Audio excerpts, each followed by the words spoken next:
Good morning बच्चों।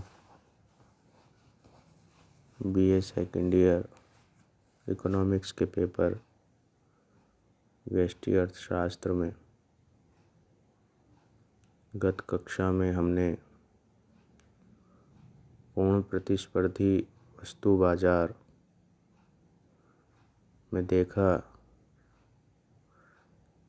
कि एक फर्म को हानि एवं सामान्य लाभ हो सकता है। अल्पकाल में एक तीसरी स्थिति असामान्य लाभ की भी हो सकती है,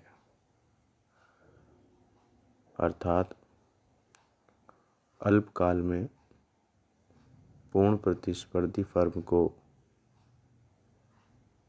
असामान्य लाभ भी प्राप्त होता है। जैसा कि हमने देखा कि सामान्य लाभ वह स्थिति है जिसमें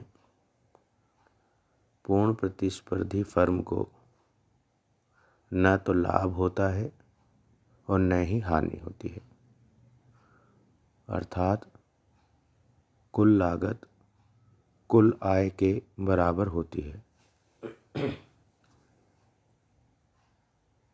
यह सामान्य लाभ की स्थिति कहलाती है। दूसरी स्थिति में फर्म को हानि हो सकती है। हानि की स्थिति में कुल लागत कुल आय से अधिक होती है और लागतों के अपेक्षाकृत अधिक होने के कारण एक फर्म हानि की स्थिति में होती है।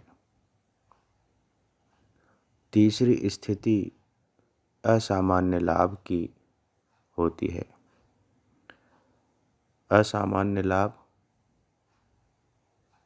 अतिरिक्त लाभ भी कहलाता है। यह सामान्य लाभ की अवधारणा से अलग है। असामान्य लाभ की स्थिति को चित्र में स्पष्ट किया गया है। ओ एक्स अक्ष पर उत्पादन की मात्रा है, ओ वाई अक्ष पर आय एवं लागत है। चित्र में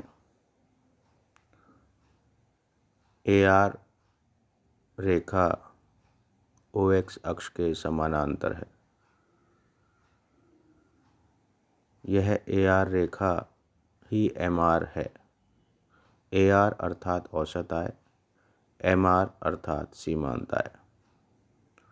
जैसा कि हमने स्पष्ट किया कि पूर्ण प्रतिस्पर्धी वस्तु बाजार में औसत आय और सीमांत आय समान रहते हैं। एक फर्म एक कीमत पर वस्तु की कितनी ही इकाइयों को बेच सकती है, इसलिए ए आर एवं एम आर हमेशा समान रहते हैं, बराबर रहते हैं। चित्र में ए सी औसत लागत वक्र है और एम सी सीमांत लागत वक्र है।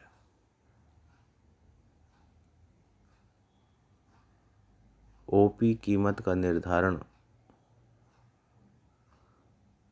उद्योग में मांग एवं पूर्ति की शक्तियों के द्वारा हो जाता है। यह ओपी कीमत ही किसी फर्म को स्वीकार करनी पड़ती है, अतः फर्म कीमत स्वीकारक है।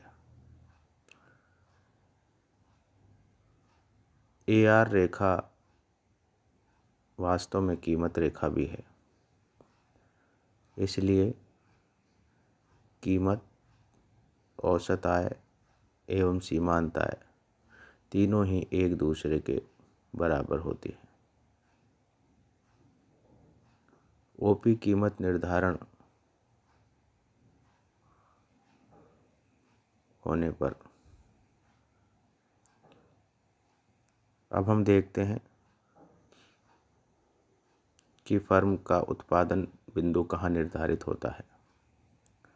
जैसा कि सर्वविदित है कि जिस बिंदु पर सीमांत आय MR और सीमांत लागत MC दोनों वक्र एक दूसरे को काटते हैं, वहाँ से उत्पादन निर्धारण का बिंदु ज्ञात किया जाता है।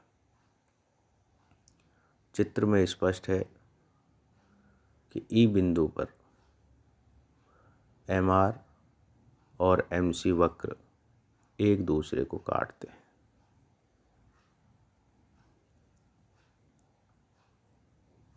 यहाँ स्पष्ट है ई बिंदु पर कटान के पश्चात OQ उत्पादन की मात्रा का निर्धारण होता है।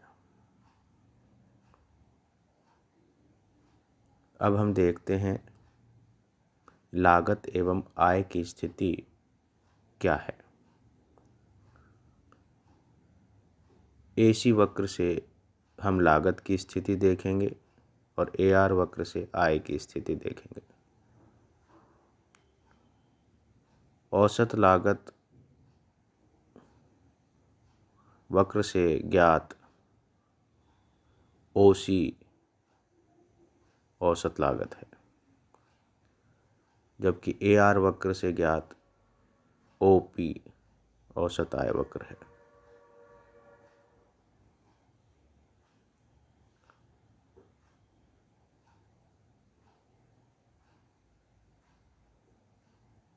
औसत आय OP या EF या EQ होती है, जबकि औसत लागत OC अथवा FQ होती है। यहाँ हम देखते हैं कि औसत लागत वक्र औसत आय वक्र AR से नीचे स्थित है। ऐसी स्थिति में स्पष्ट है कि औसत लागत औसत आय से कम है, अर्थात फर्म को अतिरिक्त आय प्राप्त होती है। दूसरे शब्दों में आय लागत से अधिक है, क्योंकि आय वक्र लागत वक्र से ऊपर स्थित है। चित्र में औसत लागत OC है और उत्पादन OQ। दोनों को गुणा करने पर कुल लागत प्राप्त हो जाती है, तो कुल लागत OQFC होती है। दूसरी ओर औसत आय OP है, इसे उत्पादन की मात्रा से गुणा करने पर कुल आय प्राप्त हो जाएगी, अर्थात कुल आय OQEP है। यह स्पष्ट है कि OQFC से कुल आय OQEP अधिक है। कितना अधिक है? वह है प्रति इकाई PC। यदि हम कुल की अवधारणा लें तो वह अधिक है CPEF। इस प्रकार फर्म को अतिरिक्त लाभ CPEF प्राप्त होता है और प्रति इकाई लाभ CP होता है। यहाँ फर्म अतिरिक्त लाभ CPEF प्राप्त करती है। इस प्रकार एक फर्म अल्पकाल में असामान्य लाभ प्राप्त कर सकती है।